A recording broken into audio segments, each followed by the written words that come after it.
एक बच्चा जब पैदा होता है तो शुरुआत के 5 साल ये बहुत ज़्यादा इम्पॉर्टेंट होते हैं क्योंकि हमारा 90% brain before the age of 5 develop हो जाता है। अब आपके घर का माहौल, आपकी परवरिश, ये सारी चीज़ें आपकी ज़िंदगी और बड़े होकर आपकी पर्सनालिटी को डिफ़ाइन करते हैं। हमारा चाइल्डहुड ट्रॉमा, मॉमी इश्यूज़ या डैडी इश्यूज़ हमारे दिमाग पर बहुत गहरा असर करते हैं और इन्हीं चाइल्डहुड ट्रॉमा के कारण कुछ लोग सीरियल किलर भी बन सकते हैं।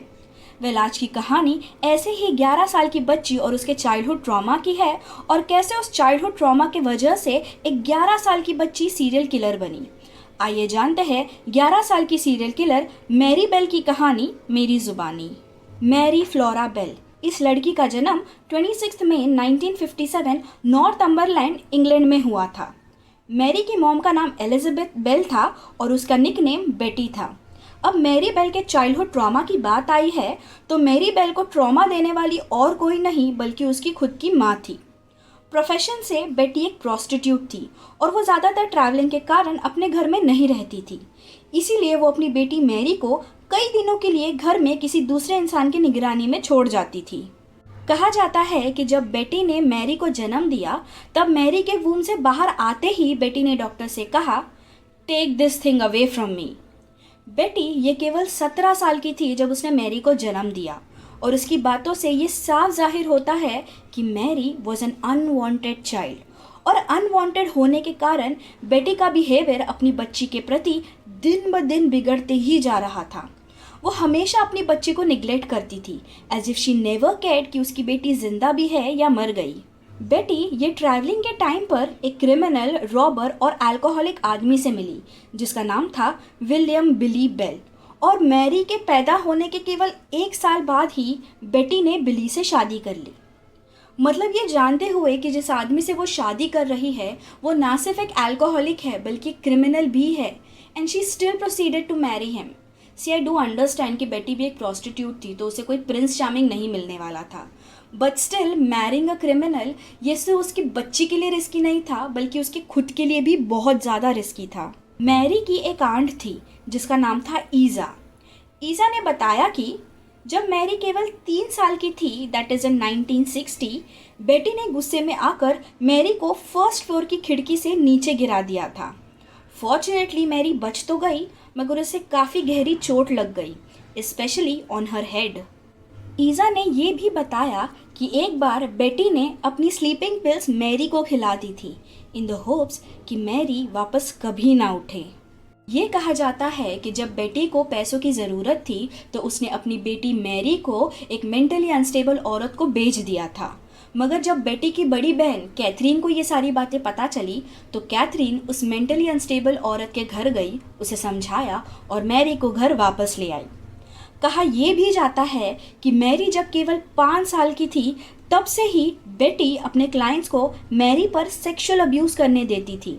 वो सिर्फ पैसों के लिए अपने 5 साल की बेटी के साथ ये हैवानियत भरा काम करती थी। नाउ जस्ट इमेजिन कि 5 साल की बच्ची के मेंटल हेल्थ पर कितना बुरा असर पड़ता होगा इन सब चीज़ों के कारण। अब इन सब चीज़ों के कारण मैरी 9 साल की उम्र तक अपना बिस्तर गीला करती थी। उसे बहुत मूड स्विंग्स होते थे। वो स्कूल में भी बार बार बच्चों से लड़ाई करती थी और जब भी वो लड़ाई करती थी वो उन बच्चों का गला दबाती थी। And because of such behaviour बाकी बच्चे ना ही मैरी के पास जाते थे ना ही उसका दोस्त बनने की कोशिश करते थे। स्कूल में भले ही मैरी का कोई भी दोस्त नहीं था मगर उसके नेबरहुड में उसकी एक बहुत अच्छी दोस्त थी। उस दोस्त का नाम था नॉर्मा जॉयस बेल। ये मैरी की इकलौती दोस्त थी और इनका सरनेम भले ही एक हो but they were not related at all, वो सिर्फ नेबर्स थे। जैसे जैसे मैरी बड़ी हो रही थी उसके मूड स्विंग्स और उसकी हरकतें और भी एक्सट्रीम होते जा रही थी and her extreme behaviour and mood swings took a wrong turn on 25 May 1968। On 25 May 1968 Margaret road में एक नटखट मगर एक प्यारा सा 4 साल का बच्चा रहता था जिसका नाम था मार्टिन ब्राउन। एक दिन 3:30 बजे 3 बच्चे एक अबैंडन घर में खेलने जा रहे थे तो उन्होंने देखा कि मार्टिन अपने पेट के बल लेटा हुआ है और उसके मुंह से झाग और खून निकल रहा है। ये भयानक नज़ारा देखकर वो तीनों बच्चे वहाँ से बाहर आए और उन्होंने लोकल अथॉरिटीज़ को इन्फॉर्म किया। लोकल अथॉरिटीज़ ने फिर एम्बुलेंस को बुलाया। एम्बुलेंस में आई नर्सेस ने मार्टिन को सीपीआर देने की कोशिश की, मगर तब तक बहुत देर हो चुकी थी and Martin was already dead. वहाँ पर आई नर्सेस ने उसके पास पड़ी कुछ चीज़ों को नोटिस किया। उन्होंने देखा कि मार्टिन की बॉडी के पास एक एस्प्रिन की बोतल पड़ी है और उन्हें लगा कि शायद मार्टिन ये खाकर मर गया होगा। मगर जब बाद में रिपोर्ट सामने आई तब उन्हें पता चला कि मार्टिन की बॉडी में तो कोई भी दवाई नहीं है एंड दे अज्यूम्ड कि मार्टिन की मौत नेचुरल कॉजेस से हुई है। जब नर्सेस मार्टिन को सीपीआर दे रहे थे तो उस वक्त वहाँ 2 लड़कियाँ आई थी, जो थी 10 साल की मैरी बेल और 13 साल की Norma bell.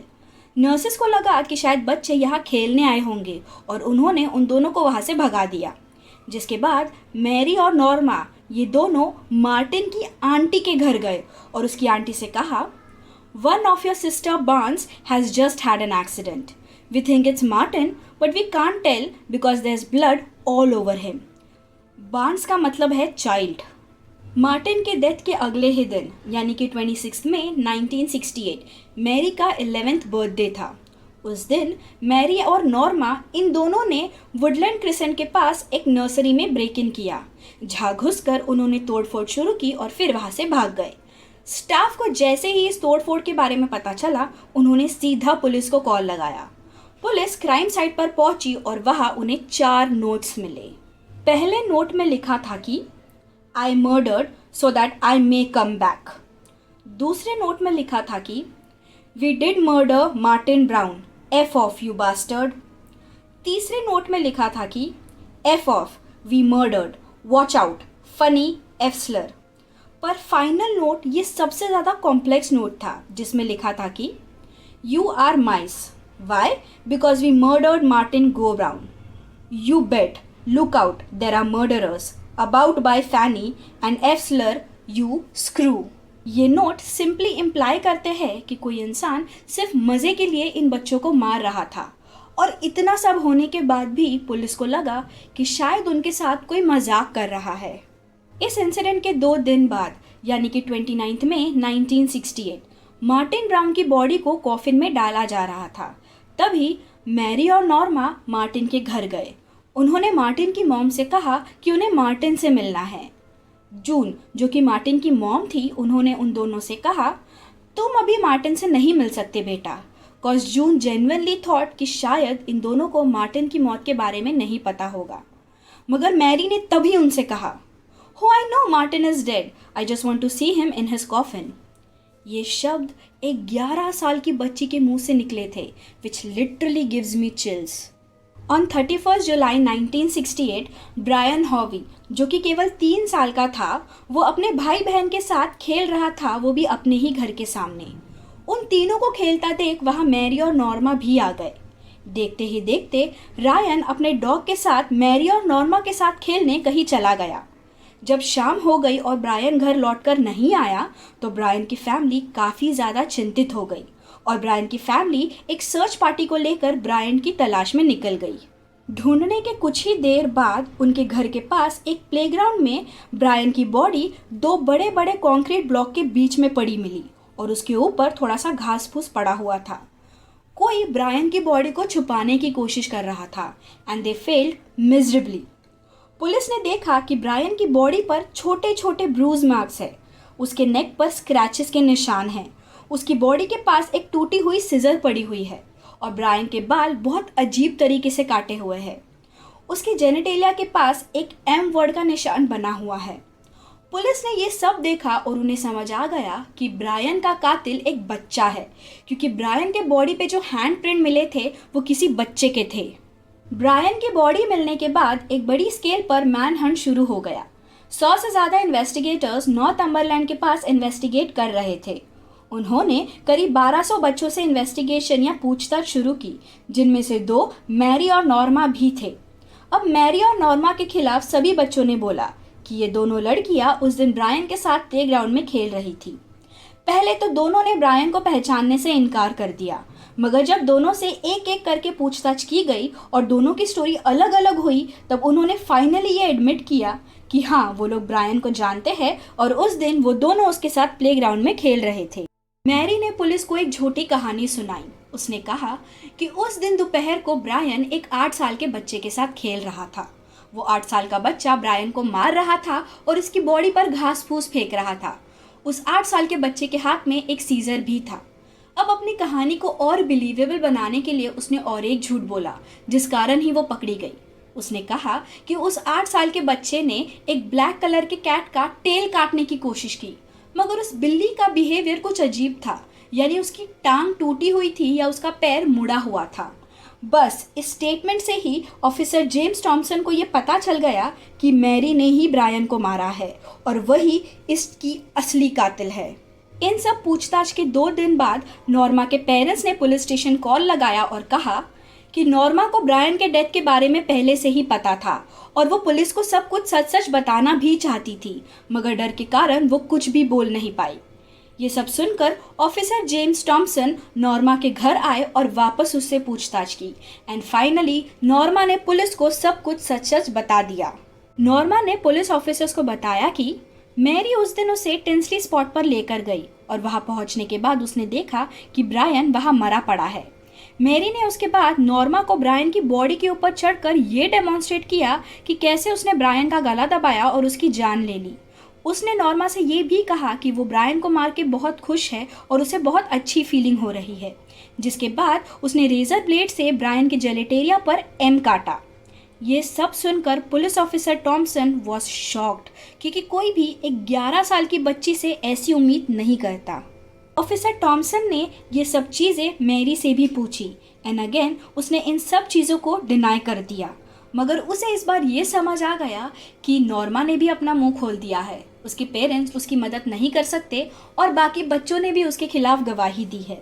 So finally she confessed to her crimes. Brian Howe की बॉडी 7 अगस्त 1968 को सिमेट्री में दफनाई जा रही थी और उसी दिन शाम को टॉमसन मैरी को अरेस्ट करने वाले थे। टॉमसन जब सिमेट्री में पहुंचे तो उन्होंने देखा कि मैरी सिमेट्री के गेट के पास खड़े होकर अपना हाथ मल रही थी और ब्रायन की कॉफिन को देखकर एक मेनियाक की तरह हंस रही थी। तभी टॉमसन को लगा, my God, I have to bring her in और else she will kill another innocent kid. Reports के हिसाब से नॉर्मा ने कुछ भी नहीं किया था। She just knew everything but she was very scared of Mary, इसीलिए उसने कभी भी किसी को कुछ नहीं बताया। और मैरी ने भी ये कहा कि नॉर्मा ने कुछ भी नहीं किया है, it was her who killed, जिसके कारण नॉर्मा को बाइज्जत इस केस से बरी कर दिया गया and Mary got charge with 2 murders and she was crying in the court. To be honest, no one is born criminal, is the situation which makes a person criminal. और Mary का situation उसका childhood trauma था which caused her to become a serial killer. And by this I end my Mary Bell's true crime documentary.